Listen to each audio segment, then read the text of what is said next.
Tapi sikap kami adalah kami bersama dengan kelompok korban, kelompok rentan, kelompok disabilitas menolak dengan tegas bahwa undang-undang ini tidak sama sekali memberikan perlindungan terhadap warga negara, terutama warga negara yang selama ini menjadi korban diskriminasi dan juga kelompok-kelompok rentan lainnya. Kita jadi punya kecurigaan bahwa undang-undang ini punya maksud dan tujuan lain, bukan untuk menjalankan fungsi tugas tanggung jawab melakukan perlindungan, penegakan, dan pemenuhan hak asasi manusia, tapi untuk memberikan karpet merah terhadap eksistensi Kementerian HAM. Tapi dalam draft RUU HAM yang ada, kami melihat akan ada penggerusan atau akan ada pengikisan terhadap fungsi-fungsi utama dari Komnas HAM.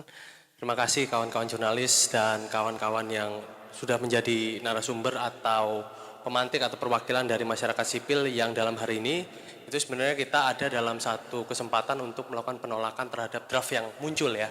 Jadi memang kalau kita lihat secara garis besar sebenarnya apa yang sudah disampaikan oleh Kak Morgan sama Kak Nis itu sudah mewakili apa yang menjadi keresahan kita semua dalam meja ini, yaitu bahwa undang-undang ini pertama dia tidak punya satu nuansa yang partisipatif, terutama kepada kelompok rentan, kelompok disabilitas, dan korban pelanggaran berat HAM.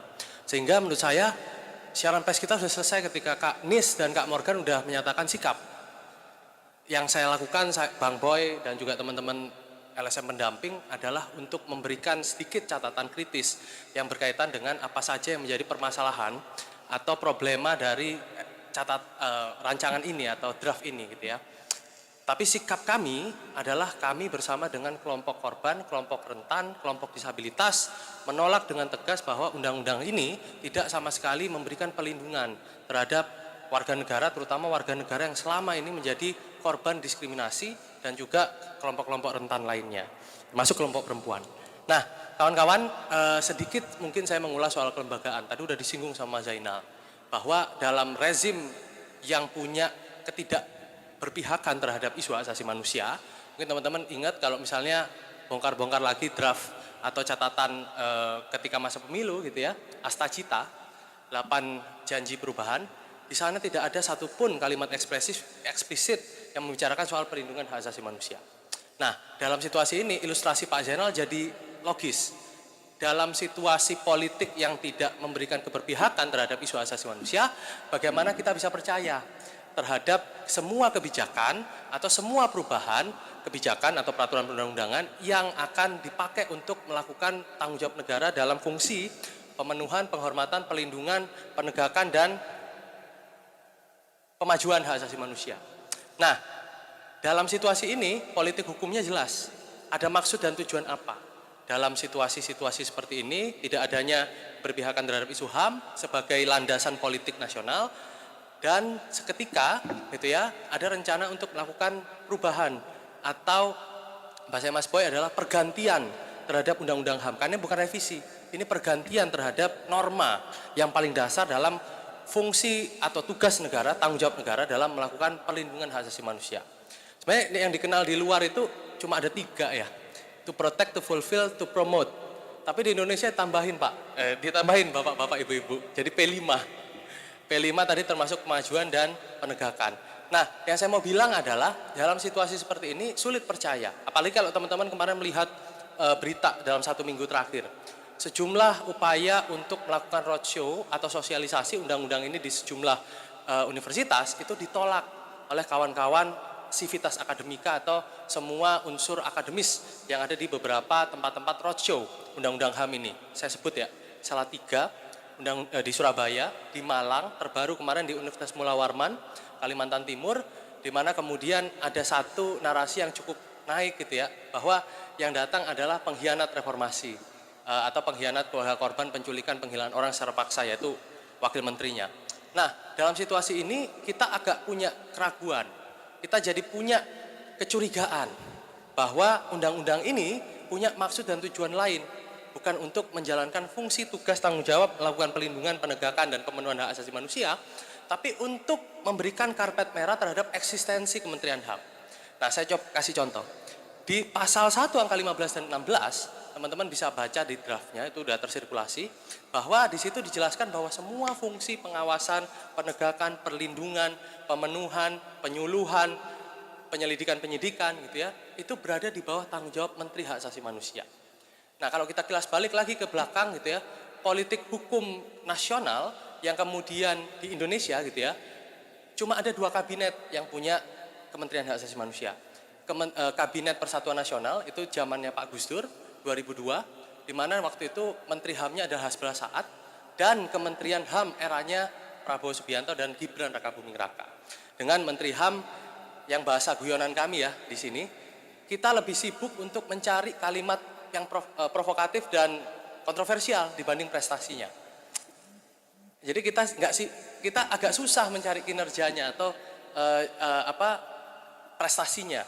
Karena yang paling sering muncul di ruang publik adalah kontroversi dan juga sejumlah hal-hal yang mungkin di luar dari mandat beliau sebagai Menteri Hak Asasi Manusia. Itu yang kedua. Nah, yang ketiga teman-teman, dalam ruang ini saya mau menggarisbawahi, tadi udah disampaikan sedikit sama Mas Zainal sama Mas Boy, Bang Boy Evan Sembiring dari Walhi, bahwa ini akan berpotensi terjadi clash antara clash kepentingan atau clash kewenangan atau benturan kewenangan gitu ya. Nah, tadi udah disinggung sedikit bahwa kalau kita membaca atau merujuk pada Undang-Undang HAM tahun 98, 39 tahun 99, bukan 98. Undang-Undang nomor 39 tahun 99, di situ dijelaskan bahwa poin paling penting atau poin paling krusial dalam fungsi penegakan pelindungan pemenuhan HAM adalah Komnas HAM. Karena itu sejalan dengan mandat dari prinsip Paris. Nah, di prinsip Paris saya coba bacakan, ada banyak prasyaratnya. Tapi satu yang saya mau tekankan, prinsip Paris menyatakan bahwa Lembaga Nasional Hak Asasi Manusia, atau tadi yang disampaikan Mas Fauzi itu beken bahasa Indramayunya itu National Human Rights Institution gitu ya, itu punya prasyarat bahwa prasyaratnya itu harus adanya independensi. Nah, independensi yang maksud adalah independensi dari otoritas kekuasaan negara.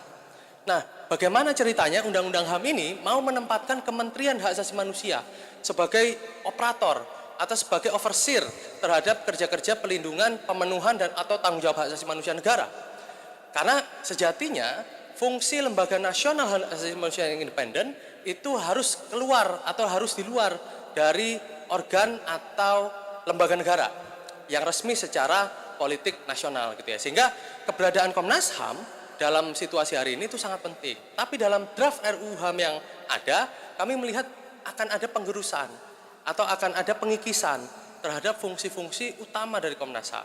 Nah, yang paling mencuat atau yang paling sangat-sangat berpotensi akan mengikis secara lebih jauh kewenangan Komnas HAM adalah fungsi penyuluhan dan fungsi pemantauan.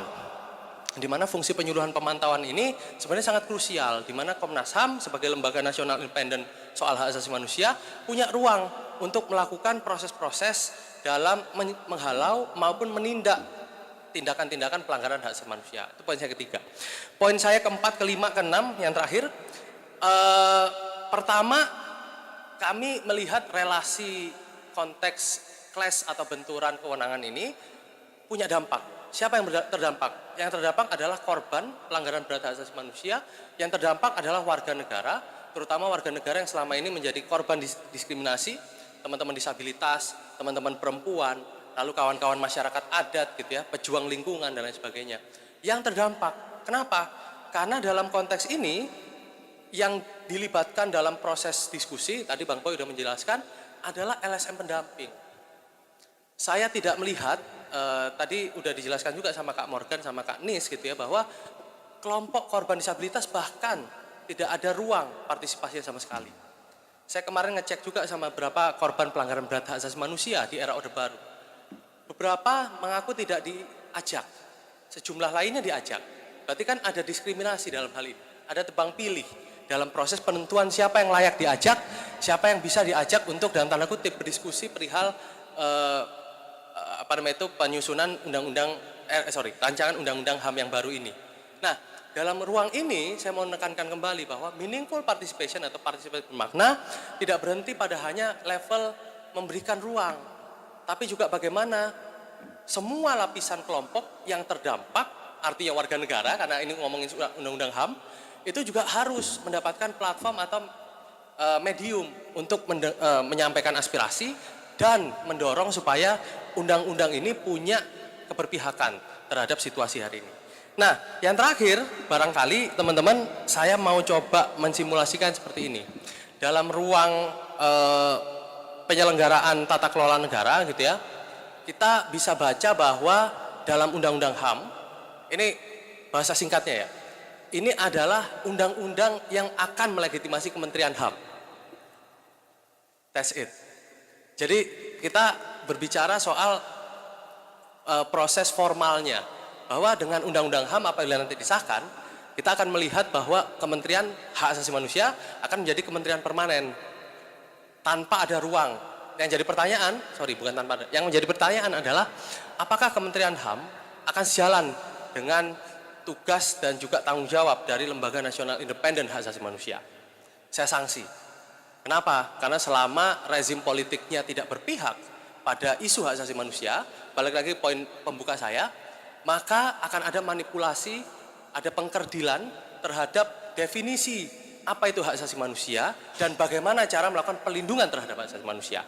Jadi semua ini adalah berkaitan sama bagaimana relasi antara politik hukum dan juga politik tata kelola lembaga. Dan saya rasa dalam Undang-Undang HAM ini sikap yang sudah kita sepakati dan juga sudah disampaikan dengan sangat lugas oleh Kak Morgan dan Kak Nis adalah menolak rancangan undang-undang ini untuk dilanjutkan dan kemudian mengulang prosesnya untuk dibahas kembali secara lebih komprehensif, secara lebih menyeluruh, secara lebih equal, adil dan setara gitu ya, dan melibatkan hampir semua warga negara. Karena ini berkaitan sama hajat hidup pemenuhan hak asasi manusia yang harusnya menjadi perhatian lebih dari penyelenggara negara atau pemerintah Republik Indonesia.